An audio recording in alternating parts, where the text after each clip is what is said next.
segunda, né? Chama de outra aqui, né? Essa aqui era uma compressinha, geralmente elas são menores.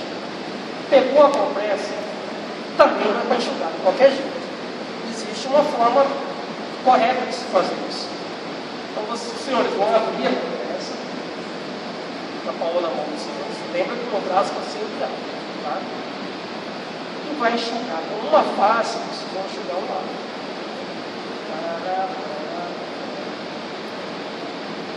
Vocês podem seguir até lá embaixo, ou eu gosto de fazer da seguinte forma: enxugo essa face superior aqui, enxugou toda a mão e dedos, desce, face anterior, face posterior.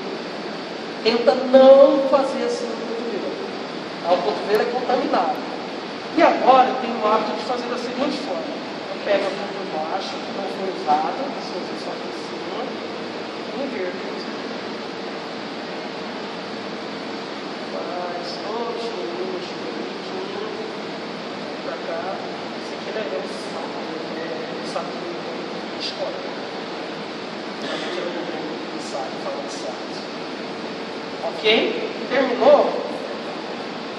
Desprezou muito. Agora os senhores estão prontos para fechar o capote.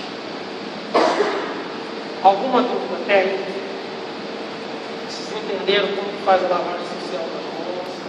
Entenderam como que faz? Professor, só da escovinha, quando que vai usar? Quando estiver disponível. Ali no A caso. escovinha, por exemplo, tana de escovinha. Vocês, a escovinha ela vem dentro de um envelope estéreo, tá? Já com PVPI. Já com o PVPI e o detergente nele. Vocês vão fazer o braço. Como ele já vem, você molha um pouquinho a esponjinha, porque ela fica seca demais. Aquela que já está embebida. A sequência é a mesma. Nós vamos fazer mãos, palma de mão e dedos, né? Palma de mão e dedos. Aí as unhas, a gente tem essa parte das cerdas, justamente para pegar as unhas. E vira dorso, mão, mesmo esquema. Mesma coisa. Tá? E no final, desprezar.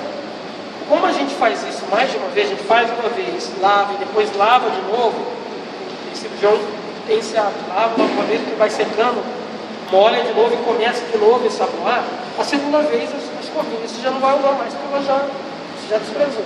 Aí você vai usar na mão mesmo. Tá?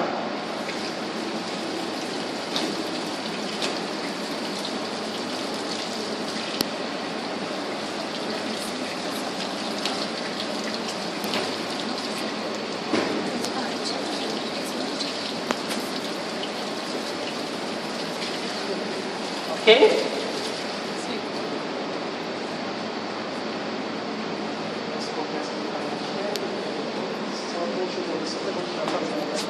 Vocês entenderam? Então, terminou tudo, está tudo sequinho, tudo beleza.